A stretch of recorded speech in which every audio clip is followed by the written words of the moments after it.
우리 지난 선배들의 리더들이 어떻게 그들의 인생을 살아왔는지, 우리는 그의 발자취와 그들이 남겨두었던 그 리더의 원리들을 함께 쫓아가는 리더의 유산으로 여러분을 초대하게 되어서 정말로 행복하고 감사하게 생각합니다.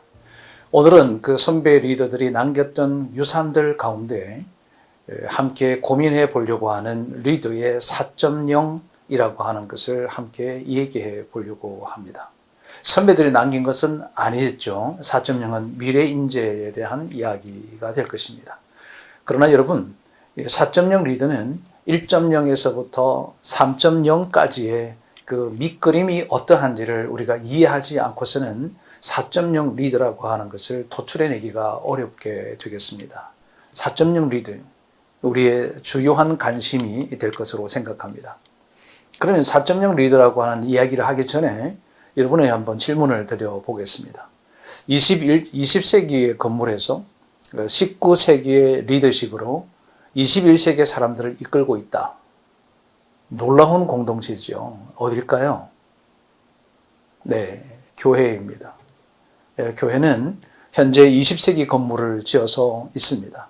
그리고 19세기의 리더십으로 리더를 하고 있습니다. 그리고 대상자는 21세기를 사는 사람들입니다. 이 3세기에 대한 이 혼란스러움이 우리 20대, 30대, 40대에게 있지 않을까요? 그런 측면에서 본다면 오늘 우리 주제인 리더의 4.0이라고 하는 것은 매우 중요한 주제가 될 것으로 생각합니다. 최근에 이제 이 팬데믹 이후에 많은 신학들이 이제 두각을 드러내고 있는 것 중에 한 가지가 공공신학이라고 하는 것이 있습니다. 이제는 교회가 건물 안의 교회가 아니라 건물 바깥의 교회, 그리고 교회의 존재적인 그 목적과 그 이유를 찾아가고 이것을 덜추어내는 그런 학문과 그런 교회여야 한다라고 하는 전제 조건을 갖고 학문들을 연구하여 가고 있습니다. 저는 그런 측면에서 본다면 우리 교회는 제4의 공간적 이해를 우리가 하는 것이 먼저 되어야 될 것 같고, 또 한 가지는 교회의 사회적 책임이라고 하는 이 거룩한 부담감으로 지역사회에 존재하게 해야 되지 않을까라고 하는 생각입니다. 벌써 이 주제는 이미 우리로 하여금 1.0 리더와 2.0 목회자의 리더와 3.0 리더에 가지는 그런 목회자형을 뛰어넘는 것이 되겠죠. 그렇다고 한다면 우리가 지금 생각하고 있는 이 시대, 도무지 21세기를 살아가는 우리 그리스도인들에게 그들을 이끌고 가기 위한 리더는 어떤 모습이어야 할까라고 하는 것입니다. 저는 그것을 통칭하여 4.0 리더라고 이렇게 명하고 싶다는 것입니다. 리더의 양태, 리더의 모습이 변화되고 있는 거죠. 변화라고 할까요? 저는 제가 생각할 땐 혁신하고 있다라고 보고 싶습니다. 리더의 모습이 바뀐다라고 하는 거죠. 여러분, 그런 측면에서는 리더의 태도라고 하는 것은 뭐 리더의 이미지가 좋다, 리더의 습관이 좋다, 이런 정도의 측면을 얘기하는 게 아니고요. 이 리더라고 하는 것은 팔로워들에게 어떤 모습으로 드러내느냐가 너무나도 중요하다는 것입니다. 왜냐하면 리더를 바라보는 팔로워들이 많이 있잖아요. 그 팔로워들이 또 우리 교회로 본다면 우리 교회 성도들이 우리 목회자들의 리더에게 어떻게 리더십을 발휘해 가고 있는지를 그들이 계속 바라보고 있지 않습니까? 그런 측면에서 볼 때 우리는 어떤 태도로 어떤 모습으로 그들에게 드러내느냐를 우리가 점검해 볼 필요가 있다고 하는 것입니다. 여러분, 사회 변화에 대해서 저와 여러분의 목회자인 리더들, 지도자들이 이 사회 변화를 어떻게 바라보느냐, 어떻게 그들의 그 태도를 직면하고 있느냐, 어떻게 해석해내고 있느냐, 이것이 바로 리더가 가져야 되는 태도의 첫 번째라고 하는 것입니다. 두 번째 태도는 사람들의 필요에 대해서 어떻게 반응하는가를 보는 거죠. 여러분, 리더의 태도는 잠깐 말씀드렸던 것처럼 뭐 성격이 좋다, 어떤 그분의 태도가 참 고상하다, 이런 맥락이 전혀 아니에요. 그거는 인격적 측면이고요.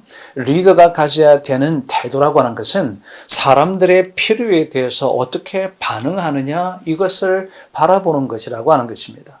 세 번째 그 리더의 태도는 저들에게 어떤 모양으로 살아가야 될 것인가에 대해서 우리가 반응해 주는 거죠. 저들에게 어떤 모양으로 내가 살아가는가, 이것은 모본을 보인다라고 하는 것입니다. 그런데 성경에 보면은 너의 연소함을 업신여기지 않기 위하여 말과 행실과 사랑과 믿음과 정절에 있어서 믿는 자들에게 본이 되라. 이렇게 바울께서 디모데에게 편지를 보냈습니다. 여러분, 그 말씀이 저와 여러분의 말씀이죠. 우리가 어떻게 사람들에게, 팔로워들에게 우리의 모습을 보여줘야 될 것인가, 본이 될 것인가, 이것이 리더의 가지는 세 번째 태도입니다. 리더가 가지는 네 번째 태도는 자신을 세워가는 모습에 대하여 어떻게 반응하느냐, 이것을 드러내느냐가 매우 중요하다는 것입니다. 이 말은 우리가 팔로워들한테 여러분 스스로가 계속적으로 성숙하고 개발하고 변화해 가는 것들을 보여진다, 나타낸다 라고 하는 측면에서 리더의 태도를 규정해 볼 수가 있다고 하는 것입니다. 이것을 정리하면 이런 거죠. 여러분, 지금 우리 사회 현상이 굉장히 복잡하게 다각하게 이렇게 변화되고 있잖아요. 그것에 대해서 우리 목사님들이 어떻게 능동적으로 대응하는가? 우리 사람들의 필요에 대해서 어떻게 그것을 부합되게끔 사역을 전개해 가는가? 또 스스로는 자기가 많은 팔로워들에게, 우리 교인들에게 신앙적 본을 보이기 위해서 얼만큼 자기를 견제하고 자기를 경영해 내는가, 그리고 얼만큼 목회자가, 지도자가 지속적으로 자기를 세워가기 위한 노력들을 하고 있는가, 이런 것들을 정리해 보는 것, 이것이 리더가 가지는 태도라고 하는 것입니다. 여러분, 태도란 정의를, 언어적인 정의를 한다면 어떤 상황에 대해 반응하는 것인가 라고 하는 반응적 측면과 무엇에 대한 자세, 그리고 사람들의 행동에 대한 마음가짐, 그리고 철저히 타자와의 관계에 대한 반응, 이것을 우리는 태도라고 정의하는 것입니다. 어떻게 보면 일전에 제가 우리 목회자들에게 멘토링 강의에서든 어디든지 리더는 태도가 중요합니다, 이런 얘기를 막 했거든요. 그런데 그 단순하게 그때의 태도는 반응하는 것입니다, 이렇게만 말씀드렸는데, 오늘 여러분 여기에 몇 가지가 추가가 되어졌습니다. 어떤 사실에 대해서, 그것에 대해서 직면하는 자세, 그것을 어떻게 대응해내는가라고 하는 거고요. 사람들이 어떻게 반응을 해왔을 때 내가 어떤 마음가짐을 갖는가라고 하는 것과 철저히 사고 구조가요, 자기 중심이 아닌 타자 중심으로 관계에 대한 그 반응하는 것을 보고 우리는 태도다, 이렇게 얘기를 하는 것입니다. 여러분, 4.0 리더는 태도가 좋은 사람이어야 합니다. 그래서 4.0 리더는 철저하게 타자 중심적으로 사고하고 살아가야 한다는 것입니다. 여러분, 타자 중심이라고 하는 것은 다른 사람들을 의식한다는 겁니다. 물론 외식된 지도자가 되라고 하는 것은 결코 아닙니다. 사람들을 인식하고 사람들을 의식하며 자기를 다듬어 간다라고 하는 것입니다. 아무도 보지 않을 때 당신이 누구인가? 이게 무디 목사님께서 인격에 대한 규정을 내린 것입니다. 다른 사람들을 의식하며 살아가는 사람이 리더라는 뜻이에요. 두 번째는 그들에게 본이 되기 위해서 무단히 노력을 한다는 겁니다. 여러분, 부단히 노력을 하는 그 리더는 사람들에게, 팔로워들에게 본이 되기 위한 노력들을 위하여 자기 몸을 쳐서 주의 뜻에 복종해 나가는 그런 삶을 살아가게 되겠죠. 그리고 지속적으로 영향력을 끼치는 삶을 살아가려고 또다시 부단히 자기 몸을 쳐서 주의 뜻에 복종해 나갑니다. 그러므로 리더는 철저하게 자기를 위하고 타자를 위하여 자신을 관리한다는 것입니다. 자기를 위한다는 의미는 이해가 되시죠? 이 또한 타인을 위하여 자기를 관리한다, 이런 의미가 되겠습니다. 결국은 타자를 위한 것이 자기를 위하는 것이 되므로 우리 리더는 자신과 타인들을 위하여 스스로 자기를 경영해 나가는 자, 이 사람을 보고 우리는 4.0 리더라고 얘기를 하는 거라는 거죠. 우리는 대별해 보기를 1.0 리더와 2.0 리더, 그리고 3.0 리더, 4.0 리더라고 이렇게 명칭을 해 보려고 합니다. 그러면 1.0 리더는 어떤 사람인가? 이런 사람입니다. 개선형 리더라고 해서 1980년대 리더의 모습들이죠. 이 사람들은 자기를 스스로 계속 갱신해 내는 거예요. 그래서 보면 대단히 건면하고요, 성실하고 표준이고 모범적인 사람인 거죠. 어떻게 보면 전형적인 아버지 상과 같은 사람들이죠. 이게 신뢰감이 가는 거예요. 야, 저분 참 건면하다. 정말 성실한 분이야. 우리의 표본이야. 우리의 모델이야. 우리의 모범이야. 모범적인 윤리와 도덕과 사회성 전체가 모범적인 삶을 사는 사람을 보고 우리는 1.0 리더라고 합니다. 이게 1980년대 많은 팔로워들이 따랐던 리더의 모습인 거죠. 두 번째 2.0 리더를 보고 우리는 혁신형 리더라고 얘기합니다. 총상 1990년대 리더의 모습입니다. 1990년대는 우리나라가 2만 부를 넘어가고 막 3만 부를 향해서 간다라고 외칠 때였거든요. 그러므로 그 당시는 변화 정도가 아니라 이노베이션이라는 그 영어 단어가 우리 전국의 고속도로변에 그냥 그 홍보물에 계속 부각된 것이 혁신이었습니다. 벤처 기업을 장려한다 그래서 도전 의식도 심어주게 되었고요. 그래서 이 당시부터는 누가 이제 리더로 등장하게 되었냐면 T는 리더가 등장하게 된 겁니다. 뭐 청문회 스타들도 생기잖아요. 그때는 톡톡 튀는 리더들을 많은 사람들이 팔로워를 하기 시작했다는 거죠. 여러분 시대별로 그 시대가 요구하는 인재상 그리고 리더의 모습들이 이렇게 변화되고 있다는 것을 우리가 직면해 볼 필요는 있지 않을까요? 목회자라고 하는 것은 목양자임에도 불구하고 교회 공동체를 경영하는 자고 또 교회 경영자인과 더불어서 사람들을 이끌어가는 리더인 것입니다. 그러므로 리더인 저와 여러분은 리더의 시대별로 어떻게 그 리더들이 변해져 가는가를 예의주시해 볼 필요가 있다는 것입니다. 3.0 리더는 어떤 사람일까? 창조형 리더라고 하는 것입니다. 여러분 이게 21세기를 들어와서 우리 시대에 필요로 하는 인재상, 리더의 모습이 되는 거죠. 이것을 보고 디지털형 리더라 그러고요. 감성적이고 수평적 사고, 그래서 팀 사역이 이 당시부터 나오게 되었던 것입니다. 모든 어떤 사안들을 새로운 접근법을 시도해 가고 시대의 필요를 잘 찾아냅니다. 대단히 문제 해결 능력이 뛰어난 사람들이 보고 그들이 3.0 리더라고 하는 거죠. 우리나라도 예외가 아니었습니다. 여러분 2000년 초반에 여러 나라 우리 도시들마다 아주 탁월한 리더들이 등장했습니다. 그렇죠. 새로운 접근법을 한 거예요. 그들이 농촌교회였는데도 불구하고 수천 명이 모이게 되는 교회로 변화돼 가는 거, 그 당시에 농촌교회의 문제를 해결해내는 스타들이 등장하게 되어져서 2000년대에 우리나라에 독보적으로 뛰어난 사람들이 새로운 접근법을 통해서 교회를 세웠던 사람들이 모델이 되어질 때가 있었습니다. 많은 우리 한국교회 목사님들이 그런 목회자들을 배우기 위해서 참 많이 분주하게 다녔던 시절이 2000년도 10년 동안에 그렇게 진행이 되었던 거죠. 그런데 여러분, 지금은 이런 3.0 리더의 모습을 뛰어넘어 4.0 플랫폼형 리더로 바뀌어졌다는 것입니다. 시대가 이렇게 변한다라고 하는 거죠. 2018년도, 2019년, 코로나19, 그리고 2020년, 2021년도 이런 엄청난 격변한 사회 속에서 우리에게 필요로 하는 것이 과연 누구일까라고 하는 것입니다. 우리 필요한 리더는요, 전문성을 기반으로 한다는 거죠. 이게 안 돼 있으면 그 리더로서의 역할을 감당하지 못한다는 겁니다. 여러분 지금 글로벌 기업들을 잘 한번 보십시오.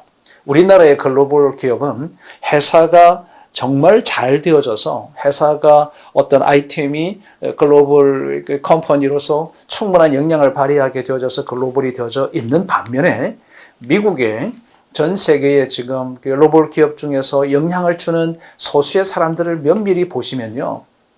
우리 한국의 총수들하고 다른 게 하나 있습니다. 그게 뭘까요? 전문성입니다. 그들은 자기의 기술을 기반으로 하는 전문적인 CEO들과 그런 사람들이 회장으로 역할을 감당하고 있다라고 하는 것이 한국의 대기업들의 총수들하고의 사고가 완전히 다르다는 것입니다.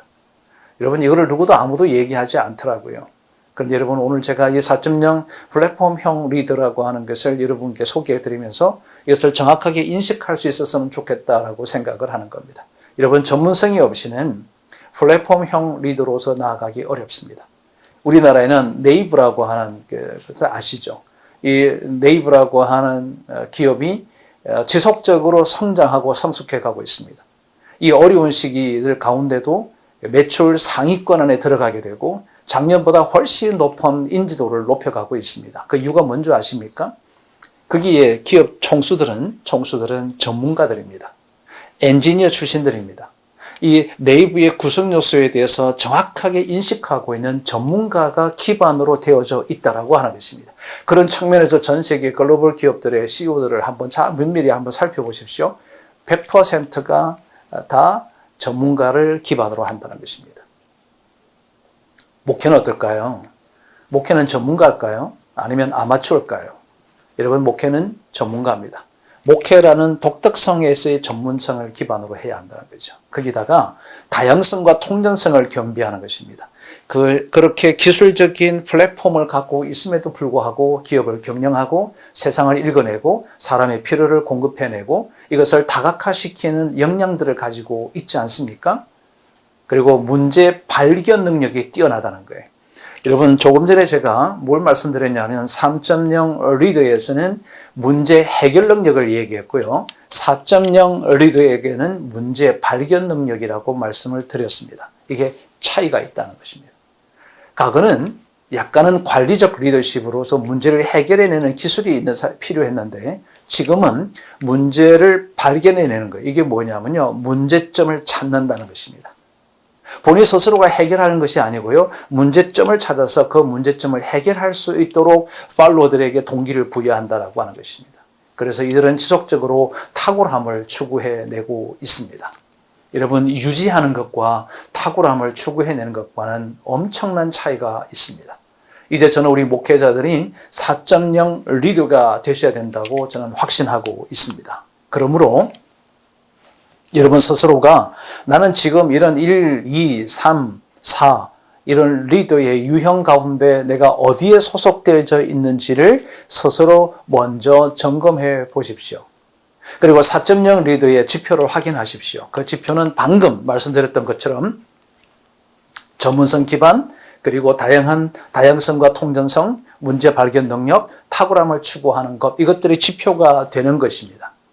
그런데 여러분, 이것만 갖고는 부족하겠죠. 그래서 제가 다음 주에 여러분에게 특강으로 4.0 리더가 가져야 되는 성향 지표를 여러분들에게 말씀을 나누어 가려고 합니다. 이건 특강으로 여러분에게 진행을 해 드리려고 합니다. 시간도 꽤 필요합니다. 그리고 여러분, 리더의 유산 매월 셋째 주는 그 달에 가장 중요한 주제를 다루는 특강으로 여러분 한국교회를 섬겨 가려고 합니다. 바라기는 우리 주변에 함께 좀 공유해 갈 수 있는 분들을 초대해 주셔서 리더의 유산 속으로 함께 들어와 우리들 각자의 리더로서 가져야 되는 리더십을 겸비해 나가는데 필요한 것이 무엇인지를 함께 수기해보고 함께 건의해보고 그리고 함께 논의해 보아서 우리 모두가 함께 성숙해가는 정말 이 시대에 필요로 하는 4.0 플랫폼형 리더인 목사로서 함께 자리하면 좋지 않겠습니까? 저는 우리 사랑하는 동역자 여러분들에게 다시 한 번 더 강조하고 싶습니다. 우리는 목양자입니다. 양무리를 치는 자입니다. 동시에 우리는 교회를 경영하는 경영자입니다. 그리고 동시에 사람들에게 영향력을 끼치는 리더십을 겸비한 리더라고 하는 사실을 결코 잊지 않으셔야 한다는 것입니다. 그동안 한국교회는 목양적 사역에 집중해 왔습니다. 여러분, 이제는 공동체를 경영하고 운영해내는 그런 탁월성도 드러내야 될 뿐 아니라 사람들에게 영향력을 주는 리더십을 갖춘 리더가 되어야 하는데 21세기형 2020년 이후에 우리에게 요구되어지는 4.0 목회자 리더로서 함께 자리해 갈 수 있으면 좋겠습니다. 경청해 주셔서 진심으로 감사드립니다. 고맙습니다.